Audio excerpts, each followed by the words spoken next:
Hello everybody, my name is Brady and we are back with another React video, and today we're going to be checking out more Hamilton. If you didn't see yesterday's video, we are back on the Hamilton videos after a brief, oh so very brief hiatus. You probably didn't even notice it happened, it was so brief. We didn't take an extended leave from doing these Hamilton videos, but we're back, regardless of how much time it was, and we're going to be finishing them pretty soon, I think, if things go as planned. I want to really start running through them. That's why we're doing 2 in a row. So today we're going to be continuing the King George III songs, which should be a lot of fun. I should probably set the scene here since we're kind of jumping around the musical a little bit. This is What Comes Next. It's kind of one of the songs that bridges Act 1 and Act 2. There's a series of songs that bridge the acts, and this is just one of them. Excuse the fireworks. I'm recording this on July 3rd and people are getting a little bit ahead of themselves. Where was I? Man, that's distracting. Yeah, we're bridging the 2 acts right now. So yeah, let's see what King George has to say. This song is a little shorter than the previous one, so I don't know if I'm gonna have as much to say, but it is a very crucial period, and he's a great tool for exposition. So there's got to be something to talk about. So let's get it started. They say the price of my war's not a price that they're willing to pay. Insane! You cheat with the French, now I'm fighting with France and with Spain. Like I said, great exposition, great narration. He's a great tool for that stuff. There's so much there. And the way he says insane, I don't know, maybe it's just me knowing how people perceive King George III, but maybe it's leaning a little bit into the Mad King idea. And we talked about that plenty in the previous one, and I'm not going to go into that. Let's talk about some of the other stuff, though. The price of my war. And who's he talking about here? He's talking about Parliament. Previously he was talking about the Americans, now he's talking about Parliament, who you would think would be on his side, but no, they're starting to realize that, okay, this conflict may be more trouble than it's worth. Let's get out of here. And King George wants to keep the colonies. He doesn't want to be the king who lost that much land. That is kind of a black mark on anybody's legacy, so that's a big problem. And then there's fighting with France and Spain. Both the Spanish and the French, in their own ways, assisted the Americans. The French are the more popular example because it was very overt and it was militarily. Another place that gave a lot of help to the Americans that I think is underappreciated, the Dutch. They give a pretty significant loan to the Americans when it came to financing the war. So a lot of the major European powers are on the American side. So one could say, yeah, the European powers kind of held America's hand through all this, but it also took some pretty strong diplomacy for the Americans to get all these European powers on their side, because there had to have been a potential for winning. And they were the major underdogs going into this. So they managed to convince all these European powers that this is a good investment to make, which, considering the situation, it was pretty impressive. So that's cool. I'm so blue. I thought that we made like his an arrangement when you went away. I have to explain that. He had a condition that made his urine like a purplish, bluish hue. It was a medical condition he had, and a lot of people think that contributed to his going crazy later on down the line, but yeah, it made his pee blue. So I don't think that's the reference they were going for, but when they say, I'm so blue, all I can think of, the king's piss is blue. With France and with Spain, I'm so blue. I thought that we made an arrangement when you went away. You were mine to subdue. Well, even despite our estrangement, I've got a small query for you. So the understanding that he had was obviously very different from the American understanding, and I talked about this a little bit in the previous video, but there's just terrible communication between the mother country and the British colonies in this case. The Americans for so long felt like King George was on their side when he wasn't. And they were blaming Parliament, and now Parliament's pulling out, and King George wants to stay in the conflict.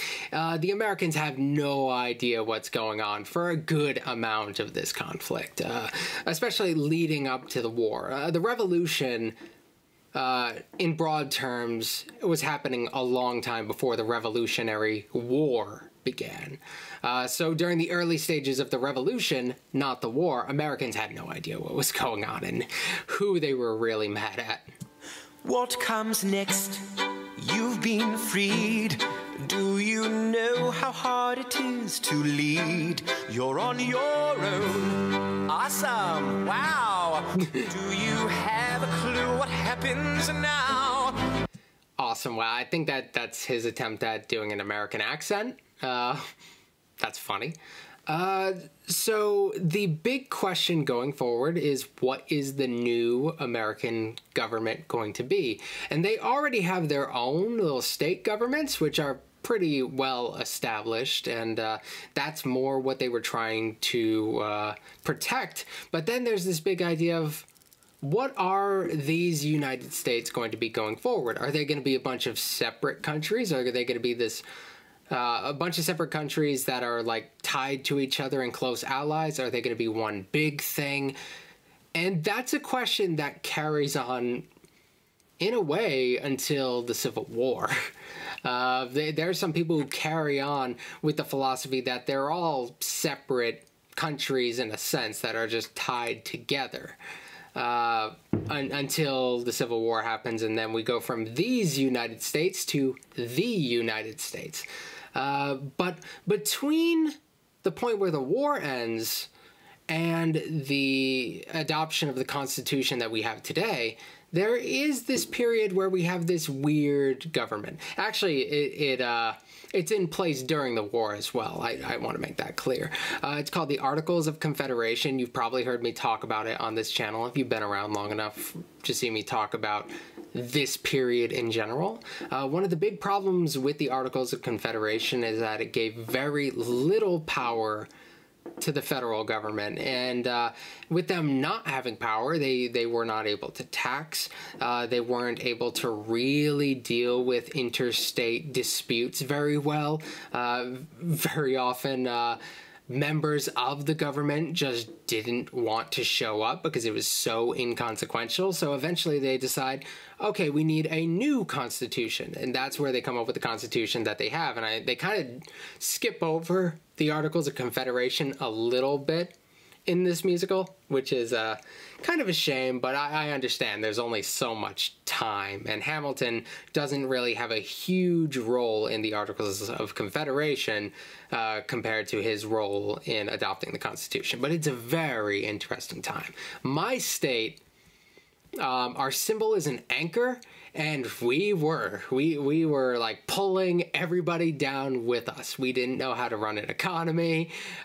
We just didn't want to show up to anything. We were Rogues Island is what some of them called us. Our state is Rhode Island, but we were a bunch of bastards who didn't want to play nice with everybody else. And the other states did that too. They were all very self-serving rather than thinking about the greater America. A big problem comes along when it comes to the states' different debts in the war and all that stuff. It's a huge mess going forward, and we've talked about how they attempted to resolve a lot of that in some of the later songs, so I'm not going to go into it too much. Oceans rise, empires fall. It's much harder when it's all your call.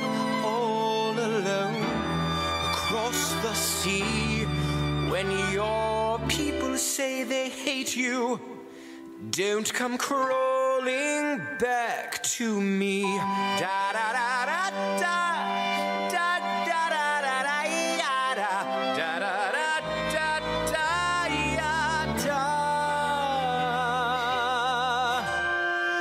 You're on your own.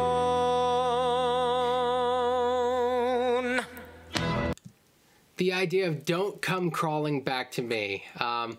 I'm sure he'd gladly take them back if they came back with their tail between their legs and were like, yeah, we want you to be in charge of us again, and we're not going to give you trouble. He'd probably want that. But it does express an idea that kind of exists for a while in the early American Republic. It's a very interesting one. Kind of like the looming idea of going back to the British system, and people are denounced as monarchists or these British loving types. Tories is a term that will be thrown around a whole bunch. Hamilton himself is going to be accused of wanting to bring back the British and create a British system, and in a lot of ways he does create a British system, but it's not under the scope of the British. He takes a lot of inspiration from how they govern, because they are, in a lot of ways, the best government in the world at the time. So that only made sense. But a lot of people are going to be very wary of these British ideas kind of looming over them. So anytime you do something that's vaguely British, people are going to start pointing fingers and whispering to each other, oh, he wants to bring the king back. And that's going to follow Hamilton especially, and his party. The Federalist Party is definitely going to get attacked a lot for being too pro-British, while the Democratic Republicans, Jefferson's party, are going to be attacked a whole lot for being too pro-French. As if you've seen this musical, as you know, Jefferson was rather fond of France, not just because he spent time there, but it's a big part of it. He spent a good amount of his life there when he was an ambassador. It was a very important time in his life. But their revolutionary ideas, the Enlightenment ideas that were coming out of France, those things were really important to him, and their food and pretty much everything. He was fond of them. He brought a lot of things back to the United States from France, and he thought we could learn a lot from France, despite the fact that they seem to conflict a lot with his agrarian ideals, because he always thought about like a bunch of agrarian farmers making their own way in the United States, while yeah, France had farmers or whatever, but a lot of the circles that Jefferson would have run in, they were not farmers over there. They were there was a lot of nobility there. They were educated writer types. So Jefferson's always kind of straddling that line where he's trying to be like the guy with mud on his pants, but he just can't stop being so prim and proper. He's dancing on that line, and you can't tell what he wants to be or what he really is deep down in his heart. That's why Jefferson's so hard to put his finger on. Hamilton's he's hard to put your finger on too, but I think he's a little easier. I think the Federalists, in a lot of ways, were a little bit more honest about their elitism. Hamilton did not like the smelly normal people. He liked the noble types. He liked the people who were already in power, and he wanted them to stay in power. He wanted to control that power and keep the smelly normal people away from making decisions. Only the smart people like him and the people above him should be making decisions. That was him.